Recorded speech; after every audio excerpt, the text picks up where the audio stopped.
Rhys Evans is very quickly in his face once again. He's having a belter, isn't he, Evans? What a game in defence has this centre Rhys Evans had. I've been professional for 5 years now. Whilst playing the game, I tore my lat muscle off the bone, which is called the teres major muscle, dislocated my shoulder and also tore my rotator cuff in my left shoulder all in one go. I used it for a 4-week period and I found it very useful. It improved my posture and my shoulder massively and helped me with a lot of exercises like my weights and my tackling. There was no pain at all. Massively helped me with my recovery. It helped my posture really well, and with certain exercises in the gym and also on the field it gave me less pain relief, so it was really good. My favourite feature is the fact that it pulls your shoulders back. It helps with your posture and you can feel it actually working on a day-to-day basis when your shoulder's slightly turning backwards, so I'd say that. I use it after games, so after games when my shoulder feels a bit stiff and I know my shoulder's falling forward, I use it for 2 or 3 days just to pull my shoulder back and release a bit of stiffness and pain. Anyone who's had a shoulder recon or any shoulder injury, this is a very good tool or equipment to use to help you recover quicker.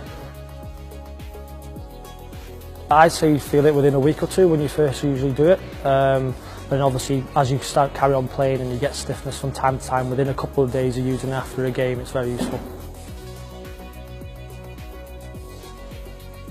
The key part to the shoulder brace for Rhys has been with his rehab. It's a nice feedback tool outside of rugby where he hasn't got those prompts to help make those adjustments over a longer period of time rather than just the time that he spends in the gym or as part of his rehabilitation.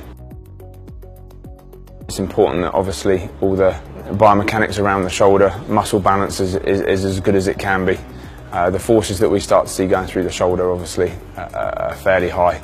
So if they can optimise how that works and the balance of the shoulder is super important. I just think it's a really nice way of giving the player something to take away and something that can continue feedback on where maybe they should be thinking about where their shoulder posture sits. So it's that just continual feedback all the time, because it's easy to forget, or for people with dysfunctional shoulder postures, it's easy to slide back into old habits. I think it's going back to the importance of shoulder posture. I think that's where the brace plays a nice part in starting to introduce something and making sure that they have a quality about what they're doing outside of work or outside of their rehab session or recovery session. It's been instrumental, and I know Rhys values it highly and noticed when he hadn't been using it as part of his rehabilitation programme. And I think for someone like him, will become a standard part of some of his recovery and some of his training with regards to making sure that he stays on top of his rehab going forward as a prevention, as well as helping him along the way when he was doing his rehab.